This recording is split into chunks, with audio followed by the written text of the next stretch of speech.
Physics के 40 महत्वपूर्ण प्रश्न क्लास 12 वाले बच्चे के लिए। देखो ये फिजिक्स का पार्ट 2 है। पार्ट 1 मैंने बनाया था जिसको आप लोगों ने बहुत ज्यादा स्नेह प्रेम दिया, और ये पार्ट 2 और इसमें 40 प्रश्नों को मैं सॉल्व करने वाला हूँ। 40 प्रश्नों की व्याख्या करूंगा, 40 प्रश्नों की चर्चा करूंगा, और ये 40 प्रश्न आपके एग्जाम के लिए महत्वपूर्ण ही नहीं अति महत्वपूर्ण है। इसलिए इन सभी का स्क्रीनशॉट लेकर वीडियो क्वालिटी थोड़ा फ्रेश करके देखिएगा, 720 पर करके देखिएगा ताकि सारी चीजें स्पष्ट दिखाई दे।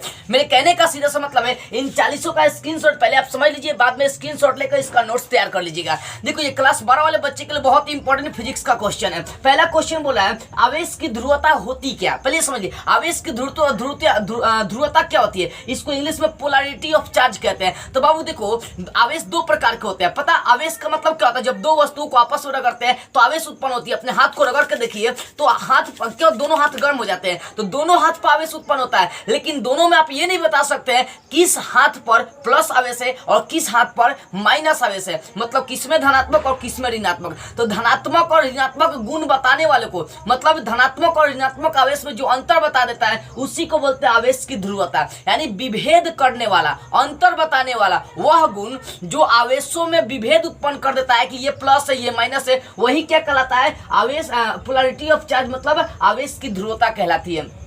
सिंपली लाइन में इसको बोल सकते हैं विभेद उत्पन्न करने वाला कि ये आवेश प्लस है ये आवेश माइनस है, ठीक है ना। तो आवेश की ध्रुवता किसे कहते हैं, और क्वेश्चन आ गया तो क्या बोलेंगे, तो लिख सकते हैं वह गुण जो आवेशों में अंतर स्पष्ट करता है, विभेद स्पष्ट करता है कि ये प्लस और ये माइनस है, वही गुण आवेश की ध्रुवता कही जाती है, ठीक है। अगला क्वेश्चन देखिए, अगला आपका है, देखो ये अगला प्रश्न आपका है आवेश का क्वांटमीकरण क्या होता है। देखो आवेश को छोटे छोटे टुकड़ों में हम लोग काट सकते हैं, इसी को बोली जाती है आवेश की, इसी गुण को आवेश का क्वांटमीकरण कहते हैं। देखो आवेश को अगर काटना है तो plus minus E plus minus 2e plus minus 3, मतलब लाइन से आपका प्लस माइनस चलेगा। सूत्र ही होता है Q बराबर प्लस माइनस NE, ठीक है ना। तो कई बार पूछता है कि आवेशों को किस रूप में सजा सकते हैं, ऑप्शन देता भी आपका है, एक देगा 0.1e, एक देगा 0.7, ऐसे ही देगा डॉट करके। तब अब याद देखिए लाइन से जो दिया रहेगा ना वही आवेश का क्वांटमीकरण होता है लाइन से। जैसे plus minus E plus minus 2e plus minus 3 plus minus 4e plus minus 5e, deep में बता रहा हूं, याद देखिए कई बार एक क्वेश्चन किया भी है। तो आवेश का क्वांटमीकरण का मतलब आवेश का वह गुण, मतलब आवेशों को छोटे छोटे टुकड़ों में काटा जा सकता है, डिवाइड किया जा सकता है। आवेश के इसी गुण को आवेश का क्वांटमीकरण, क्वांटाइजेशन यानी क्वांटमीकरण कहते हैं, ठीक है। यानी सिंपल सी भाषा में टुकड़ा, आवेशों को छोटे छोटे टुकड़ों में विभक्त करना ही क्या। देखो आवेश का संरक्षण नियम याद होगा कि आवेश को छोटे छोटे टुकड़ों में नहीं काटा जा सकता है, ठीक है ना। आवेश का न तो पुनर्वितरण होता है और नहीं उसका ह्रास होता है और नहीं निर्माण हो सकता है। तो यहाँ पर ह्रास और निर्माण की बात नहीं बोले, छोटे छोटे टुकड़ों में काट सकते हैं, छोटे छोटे टुकड़ों में डिवाइड कर सकते हैं। आवेश का यही गुण क्या कहलाता है, आवेश का क्वांटमीकरण कहलाता है, और इसका सूत्र भी चलता है Q बराबर प्लस माइनस NE, ठीक है ना। अगला प्रश्न देखिए, तीसरा प्रश्न है बाबू, ये तीसरा प्रश्न है इलेक्ट्रॉन पावेश, ई पावेश बताना है कि आखिर ई पावेश कितना होता है। तो ध्यान से समझिएगा इलेक्ट्रॉन पर जो आवेश होता है, इसके पिछले वाले वीडियो में भी शायद मैं बता देता है, इलेक्ट्रॉन पावेश 1.6 गुना 10⁻⁻19 कूलम होता है। अब इलेक्ट्रॉन धनात्मक होता है कि ऋणात्मक, तो इलेक्ट्रॉन जो होता है ना ऋणात्मक होता है, मतलब माइनस होता है। तो माइनस लगा के बोल सकते हैं -1.6 गुना 10⁻⁻19 कूलम, ठीक है ना। इलेक्ट्रॉन पर चार्ज कितना समझ गए। अब देखो एक कूलम पर कितना, एक कूलम आवेश से कितना इलेक्ट्रॉन गुजर सकता है, ठीक है ना। जैसे एक इलेक्ट्रॉन पर इतना आवेश होता है तो इसको ये गुना में है, इसको अगर बटा में ला देंगे तो इलेक्ट्रॉन हो जाएगा। यानी एक कूलम आवेश से कितना इलेक्ट्रॉन गुजर सकता है, तो वो होता है 6.25 गुना 10⁻18 इलेक्ट्रॉन होता है। अगला प्रश्न देखिए, 4 प्रश्न हो गया। 5वां प्रश्न देखिए परमाणु उदासीन क्यों होता है, और इसको VVI मार लीजिए, ये 2 नंबर में आएगा परमाणु उदासीन क्यों होता है। देखो परमाणु के अंदर 3 इलेक्ट्रॉन होते हैं, 3 इलेक्ट्रॉन है, 3 तरह के मौलिक कण होते हैं। एक 2 मौलिक कण नाभिक में होता है। जैसे एग्जांपल के माध्यम से अगर मैं आपको समझाना चाहूँ, अगर ये परमाणु है, ठीक है ना, तो इसके नाभिक में केंद्र में 2 कण होते हैं, इसके बाहर घूमने वाला इलेक्ट्रॉन घूमता है, यानी केंद्र के चारों ओर घूमने वाला, नाभिक के चारों ओर घूमने वाला कौन इलेक्ट्रॉन होता है जो ऋणात्मक होता है। लेकिन परमाणु के नाभिक में 2 मौलिक कण, वो होता है प्रोटॉन और कौन सा न्यूट्रॉन। तो न्यूट्रॉन पर कोई आवेश नहीं होता है 0, लेकिन प्रोटॉन पर आवेश होता है प्लस धनात्मक। तो जो आवेश देखिए, अगर इलेक्ट्रॉन पर आवेश 1.6 गुना 10⁻⁻19 कूलम है तो प्रोटॉन पर भी वही आवेश होता है 1.6 गुना 10⁻⁻19 कूलम, बशर्ते इलेक्ट्रॉन ऋणात्मक होता है प्रोटॉन धनात्मक होता है। तो सोचिए सेम चीज है, एक प्लस एक माइनस दोनों मिलेगा तक क्या हो जाएगा 0। 0 का मतलब क्या हो गया उदासीन। तो कहने का सीधी सी बात लिखेगा कि परमाणु के अंदर लिख सकते हैं परमाणु के अंदर नाभिक में प्रोटॉनों की संख्या और उसके चारों ओर घूम रहे इलेक्ट्रॉनों की संख्या बराबर होती है, जिसके कारण से परमाणु उदासीन होता है। नाभिक में प्रोटॉन न्यूट्रॉन दूग होता है, लेकिन न्यूट्रॉन पर कोई आवेश नहीं होता है। और नाभिक के चारों ओर कौन घूमता है? इलेक्ट्रॉन घूमता है। इलेक्ट्रॉन पर वही आवेश होता है जो प्रोटॉन पर होता है, बशर्ते इलेक्ट्रॉन ऋणात्मक आवेश होता है और प्रोटॉन धनात्मक आवेश होता है। तो दोनों को मिलाएंगे, ऋणात्मक धनात्मक जीरो हो जाएगा, क्योंकि उनकी संख्या सेम होती है। इसी कारण से परमाणु उदासीन होता है। सिंपल एक लाइन में आंसर कि परमाणु के केंद्र में, परमाणु के नाभिक में प्रोटॉनों की संख्या इलेक्ट्रॉनों की संख्या के बराबर होती है, इसी कारण से परमाणु उदासीन होता है। ठीक है ना, मुझे विश्वास है ई और पी यानी इलेक्ट्रॉन और प्रोटॉनों की संख्या के कारण ये सब क्या होता है? परमाणु उदासीन होता है। छठा प्रश्न क्या है? कूलॉम के नियम का सदिश रूप। अब कई बार पूछा है, कूलॉम का नियम आप पढ़े होंगे। F बराबर क्या होता है? 1/4πε0 Q1/Q2 बटा R स्क्वायर। 1/4πε0 Q1Q2 बटा R स्क्वायर होता है। लेकिन कई बार क्वेश्चन ये करता है कि कूलॉम के नियम को सदिश रूप में लिखिए। तो बाबू कूलॉम के नियम को सदिश रूप में लिखना है तो F पे को सदिश यानी वेक्टर का चिन्ह लगा दीजिए, सूत्र जो का लिख दीजिए जो सूत्र होता है, अंत में R पर कैप लगा दीजिए। यही होगा किसका? कूलॉम के नियम का सदिश रूप, यानी F वेक्टर बराबर 1/4πε0 Q1Q2 बटा R स्क्वायर और फिर इंटू में R पर कैप लगा दीजिए, जिस तरह से मैंने लगा दिया। तो ये क्या होगा? कूलॉम के नियम का सदिश रूप। सातवां प्रश्न, कूलॉम के नियम में के का मान जो नियतांक आता है, देखो ये जो के का मान है 1/4πε0 क्या था? के का मान था, नियतांक है। ठीक है ना, तो कूलॉम के नियम में के का मान कितना आता है? तो कूलॉम के नियम अगर के का मान आप निकालिएगा तो बाबू 9 × 10⁻9 न्यूटन मीटर स्क्वायर प्रति कूलॉम स्क्वायर आता है। आप पूछता भी है इस के का एसआई मात्रक क्या होता है, तो बोल सकते हैं न्यूटन मीटर स्क्वायर प्रति कूलॉम स्क्वायर, जो अंत में होता है ना वही एसआई मात्रक होता है। ठीक है, अगला प्रश्न देखिए 8वां, एप्सिलॉन नॉट। यहाँ जो आपका 1/4 एप्सिलॉन नॉट दिखाई दे रहा है ना, इसका मात्रक बताना है कि एप्सिलॉन नॉट का मान कितना होगा, मान बताना है। एप्सिलॉन नॉट यानी ई नॉट का मान आपको बताना है। देखो एप्सिलॉन नॉट का जो मान होता है वो होता है 8.85 × 10⁻12 कूलॉम स्क्वायर प्रति न्यूटन मीटर का स्क्वायर, या ये भी बोल सकते हैं फैराडे प्रति मीटर भी बोल सकते हैं, F/m। ठीक है ना, ये भी बोल सकते हैं। यानी एप्सिलॉन नॉट का मान होता है 8.85 और उसका ऐसे मात्रक होता है कूलॉम स्क्वायर अब बटा न्यूटन मीटर स्क्वायर, नहीं तो आप बोल सकते हैं फैराडे प्रति मीटर। किसी का भी लिखेंगे तो अंत में ऐसे मात्रक लिखी जाती है। ठीक है ना, तो ये मान होता है। अगला 9वां प्रश्न, आवेश का रैखिक घनत्व का मात्रक क्या होता है? देखो आवेश का रैखिक घनत्व क्या आता है कि कहने का मतलब है कि प्रति एकांक लंबाई में जो आवेश होता है उसी को हम लोग बोलते हैं आवेश का रैखिक घनत्व। क्या बोलते हैं? आवेश का रैखिक घनत्व। लेकिन प्रति इकाई क्षेत्रफल में जो आवेश होता है उसको हम लोग पृष्ठ घनत्व कहते हैं। लेकिन प्रति एकांक आयतन में जो आवेश होता है उससे हम लोग बोलते हैं, उससे आयतन घनत्व कहते हैं आवेश का। तो कहीं ना कहीं Q/L रैखिक घनत्व,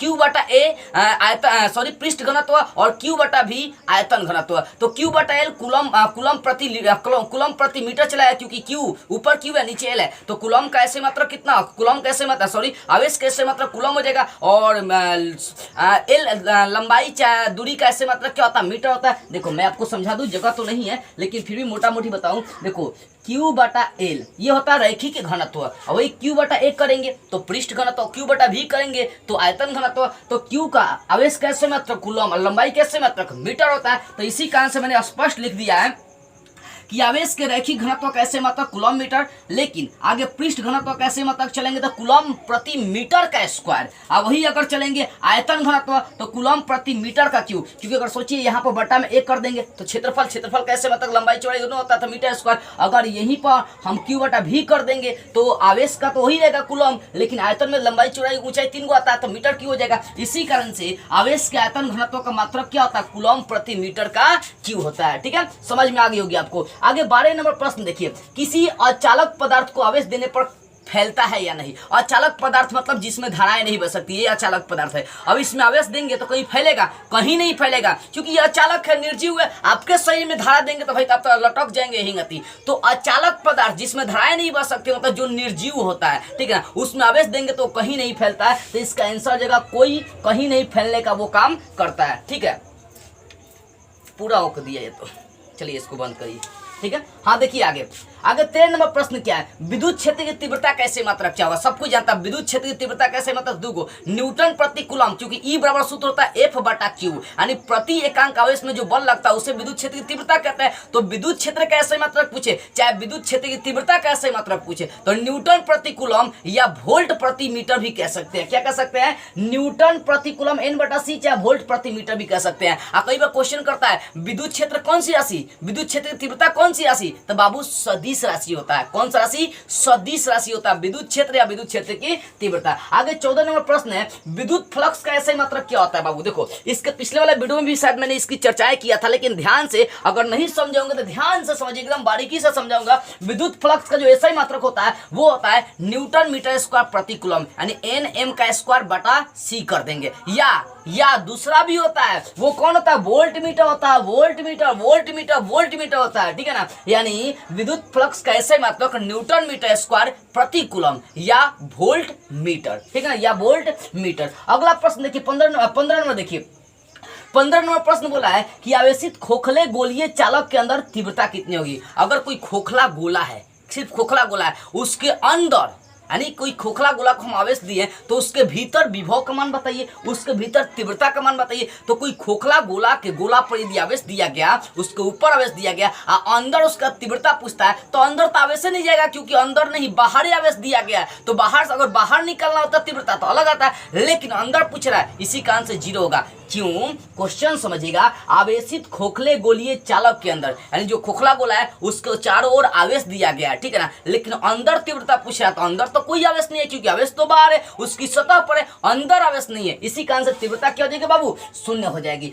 अगला प्रश्न देखिए जाए 16 नंबर, बोले कि यदि समरूप विद्युतीय क्षेत्र एक्स अक्ष की दिशा में हो तो समविभीय तल किस दिशा में होगा। बड़ी इंपॉर्टेंट क्वेश्चन है। देखो, अगर समरूप कोई विद्युतीय क्षेत्र दिया, बोला कि वो एक्स दिशा में है, तो समविभव तल क्या होगा। तो देखो 3 गो अक्ष एक्स वाई जेड, अगर एक्स अक्ष की दिशा में देगा तो वाई जेड हो जाएगा, अगर वाई जेड की दिशा में देगा तो एक्स जेड हो जाएगा, अगर जेड की दिशा में देगा तो एक्स वाई होगा। मतलब जो अक्ष दिया रहेगा वो नहीं होगा, जो बचा वही हो जाएगा। तो यहाँ पर एक्स अक्ष की दिशा में दिया तो समविभीय तल पूछ रहा है, तो बच कौन सा गया, वाई जेड। इसका आंसर क्या हो जाएगा, वाई जेड हो जाएगा, ठीक है।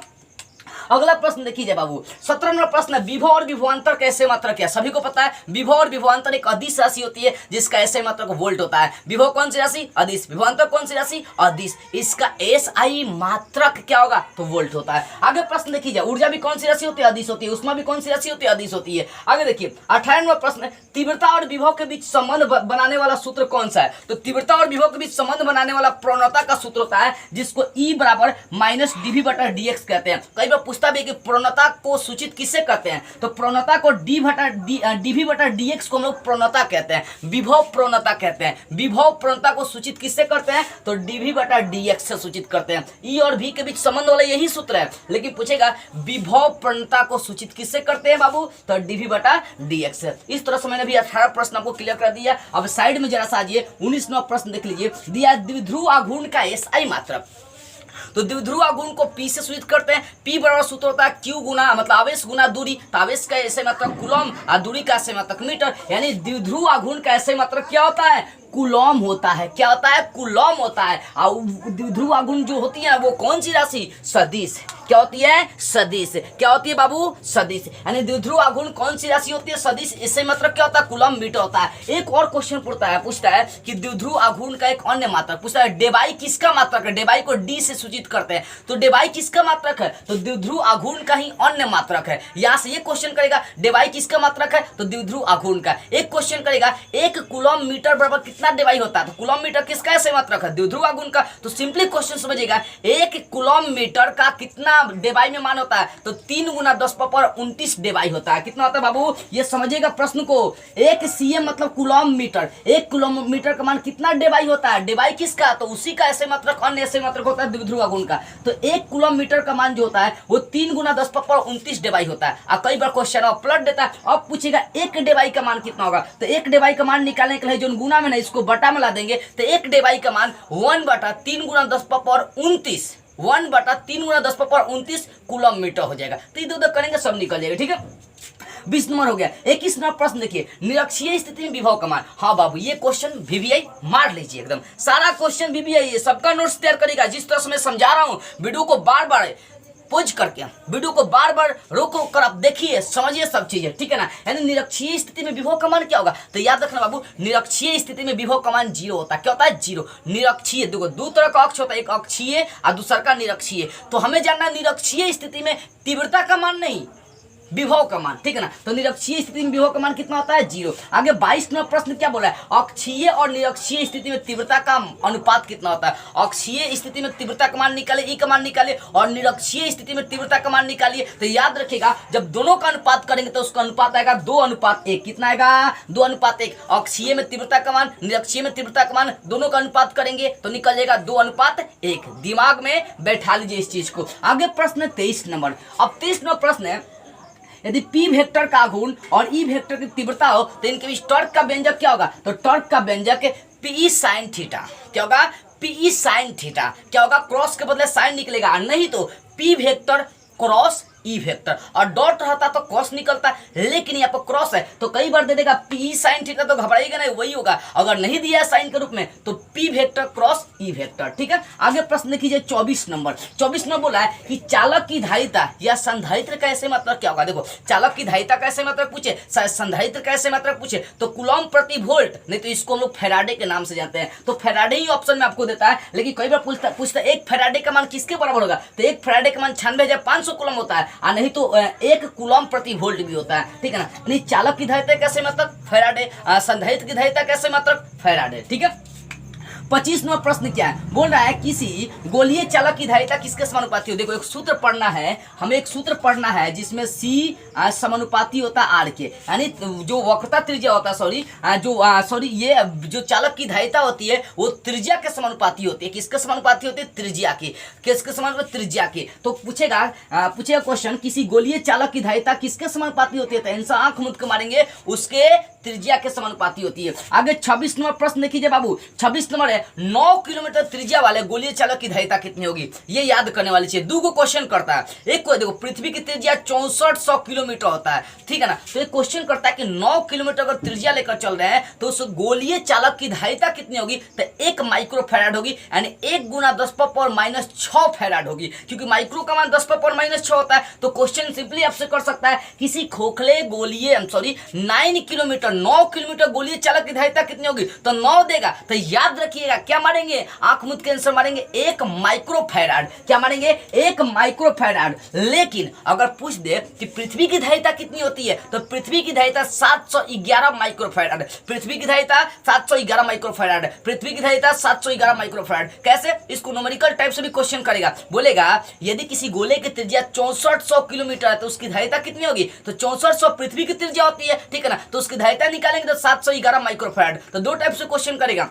पहला क्वेश्चन कि पृथ्वी की धारिता कितनी होती है, तो 711 माइक्रोफैराड। और दूसरा प्रश्न करेगा कि यदि किसी गोले का त्रिज्या 6400 किलोमीटर तो उसकी धारिता कितनी होगी, तो 711, क्योंकि पृथ्वी की त्रिज्या कितनी 6400 ही होती है, 6400 किलोमीटर होती है, ठीक है ना। तो 9 किलोमीटर त्रिज्या वाले गोलीय चालक की धारिता निकालेंगे, कितना आएगा, 1 माइक्रोफैराड। आगे 27 नंबर प्रश्न, आवेशित चालक की स्थितिज ऊर्जा का सूत्र क्या होता है। जब आवेशित कोई चालक है, किसी चालक को आवेश दिया गया और वहां पर स्थितिज ऊर्जा का सूत्र अगर निकालते हैं तो आता है आपका U बराबर 1/2 CV का स्क्वायर। U बराबर 1/2 CV का स्क्वायर, ठीक है। आगे 28 नंबर प्रश्न। 28 नंबर है कि समान विभव वाले दो चालकों को जोड़ देते हैं।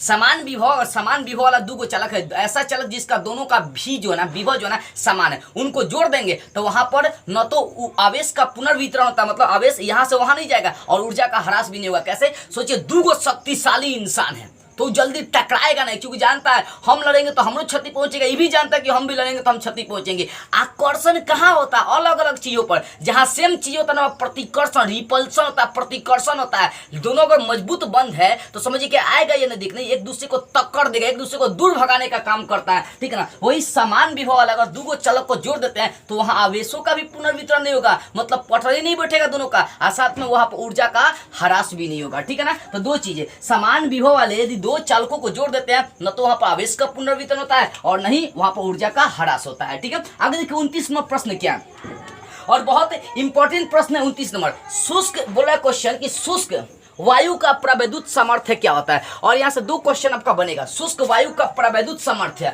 अब देखो पूछता है प्रवैद्युत सामर्थ्य कैसे मात्रक क्या होता है, तो वोल्ट प्रति मीटर होता है। इस बार भी ये क्वेश्चन आया था कि शुष्क वायु का प्रवैद्युत सामर्थ्य कितना होता है, तो याद रखिएगा 3 गुना 10⁻6 वोल्ट प्रति मीटर, 3 गुना 10⁻6 वोल्ट प्रति मीटर किसका, शुष्क वायु का प्रवैद्युत सामर्थ्य होता है। एक और क्वेश्चन कर सकता है, क्वेश्चन बस इतना कर सकता है कि प्रवैद्युत सामर्थ्य कैसे मात्रक क्या होता है, तो याद देखिए वोल्ट प्रति मीटर होता है। क्या होता है, V इंटू m पर पावर -1, चाहे V/m यानी वोल्ट प्रति मीटर भी कह सकते हैं। 30 नंबर प्रश्न देखिए, 6400 किलोमीटर त्रिज्या वाले गोला का धारिता, आ गया वही क्वेश्चन, ठीक है ना। त्रिज्या 6400 दिया, उसकी धारिता पूछ रहा, तो कितना 711, या पूछेगा पृथ्वी की धारिता कितनी होती है 711 माइक्रोफैराड। क्या बोलेंगे 711 माइक्रोफैराड। 31 नंबर प्रश्न, संधारित्रों के समानांतर क्रम संयोजन में कौन सी राशि समान होती है। जब संधारित्रों को समानांतर क्रम में जोड़ते हैं तो वहां पर कौन सी राशि समान होती है, तो वहां पर हमेशा विभवांतर समान होती है। कौन होती है बाबू, विभवांतर समान होती है। आगे 32 नंबर प्रश्न बोला, और ये बहुत इंपॉर्टेंट क्वेश्चन, ठोक लीजिए कि आएगा तो आएगा। देखो न्यूमेरिकल टाइप का क्वेश्चन है, लेकिन इसको लॉजिकली में हल करना आपको बताऊंगा। बोला 64 समरूप बूंदे जिनमें प्रत्येक की धारिता 5 माइक्रोफैराड है, और वो 64 बूंदे मिलकर एक बड़ी बूंद बनाती है, तो बताना बड़े बूंद की धारिता कितनी होगी। ये क्वेश्चन देखिए, 64 समरूप बूंदे जिनमें प्रत्येक की धारिता 5 माइक्रोफैराड है और मिलकर एक बड़ा बूंद क्या करती है, बनाती है, तो बड़े बूंद की धारिता कितनी होगी। सिंपल 64 का याद रखिए 4 धारिता 5, तो 4 का 5 से गुना करिए, आंसर 20 माइक्रोफैराड। इसको हल करिएगा तो बहुत लंबा निकलेगा, लेकिन लॉजिकली समझिए, तो 64 को बूंद को मिला दिया और प्रत्येक की धारिता 5 माइक्रोफैराड है, तो बताना बड़े बूंद की धारिता कितनी होगी, तो 64 का 4 धारिता 5 दिया, गुना करिए 20 माइक्रोफैराड, आंसर इसका निकल जाएगा। लॉजिकली बता रहा हूं, ठीक है। आगे सुनिए 33 नंबर प्रश्न, किसी पदार्थ का प्रवैद्युतांक नियतांक किससे अधिक होता है। कोई भी पदार्थ है, अगर उसका प्रवैद्युतांक नियतांक निकालेंगे तो किससे अधिक आएगा, तो 1 से हमेशा अधिक आता है बाबू। किससे अधिक आएगा, 1 से अधिक आएगा, ठीक है ना, किससे, 1 से अधिक। आगे प्रश्न देखिए 34 नंबर, एक शीशे की छड़ को संधारित्र के 2 पट्टियों के बीच घुमा दिया जाए। मान लीजिए ये संधारित्र है, ठीक है ना, ये 2 संधारित्र है आपका, ठीक है ना, इनके बीच क्या किए, कौन शीशा लेके घुमा दिए, तो बताना इनकी धारिता पर क्या प्रभाव पड़ेगा, तो इनकी धारिता बढ़ेगी। अब देखो कोई भी प्लेट लेना, समानांतर प्लेट हो चाहे जैसा ही प्लेट हो, अगर उनके बीच कोई पदार्थ डाल के घुमा रहे हैं, चाहे पदार्थ डाल दे रहे हैं, तो वहां पर धारिता 100% क्या होती है, बढ़ जाती है, ठीक है ना। तो वही एक शीशे की छड़ को संधारित्रों के 2 पट्टियों के बीच घुमाया जाए तो धारिता क्या होगी, तो बाबू बढ़ेगी। 35 नंबर प्रश्न और इंपॉर्टेंट प्रश्न है, हाइड्रोक्लोरिक अम्ल और जल, मतलब HCl और जल के बीच, जल जो है ना किस प्रकार के अणु, मतलब HCl और H2O के बीच किस प्रकार के अणु है। देखो अणु 2 प्रकार के, ध्रुवीय और अध्रुवीय। ध्रुवीय में क्या होता है बाबू कि धनात्मक, ऋणात्मक और केंद्र ये सब संपाती होते हैं ध्रुवीय में, लेकिन अध्रुवीय में क्या होता है, ये संपाती नहीं होते, अलग अलग होते हैं। तो बोला कि HCl हाइड्रोक्लोरिक अम्ल और H2O किस प्रकार के अणु है, तो ध्रुवीय प्रकार के अणु है। कौन सा, ध्रुवीय प्रकार के अणु है। आगे 36 नंबर प्रश्न देखिए, विद्युत धारा कैसे मात्रक सभी को पता है, एम्पियर। ओम का नियम में किसका मान नियतांक होता है, सभी को पता है, ताप या प्रतिरोध जो होता है नियतांक होता है, तो प्रतिरोध नहीं मारते, नियतांक में मारते हैं, ताप मारते हैं, ठीक है, ओम के नियम में। आगे देखिए प्रतिरोध कैसे मात्रक क्या होता है, ओम होता है। प्रतिरोध का मेन काम होता है धारा, तो ठीक है ना, परिपथ में जो धारा रोकने का काम करता है, जो धारा का अवरोध करता है, वही क्या कहलाता है, प्रतिरोध कहलाता है। प्रतिरोध कैसे मात्रक ओम होता है। और प्रतिरोधकता कैसे मात्रक क्या होता है, ओम मीटर। क्या होगा, ओम मीटर। प्रतिरोधकता को रो से सूचित करते हैं और उसका SI मात्रक ओम मीटर निकलती है। तो इस तरह से मैंने लगभग 40 से 50 ऑब्जेक्टिव प्रश्नों का मैंने क्या किया, डिस्कशन किया। एक बार मैं छोड़ रहा हूँ, आप लोग स्क्रीनशॉट वीडियो क्वालिटी फ्रेश करके ले लीजिए और इसका नोट्स बना लीजिए। सारे क्वेश्चन आपके लग जाएंगे, VVI क्वेश्चन है, ये पार्ट 2 है, अभी और 2-4 पार्ट इसका लाऊंगा, ठीक है ना। सारे वीडियो को आप लोग देखिए, अगर दक्षिणा के रूप में कम से कम कुछ लोगों के पास वीडियो शेयर कर दीजिए, लाइक कमेंट करिए कैसा आपको वीडियो लगा, ठीक है। स्क्रीनशॉट फटाफट इसका ले लिया जाए, ठीक है। तो बस आज की इस वीडियो में इतना ही। जय हिंद।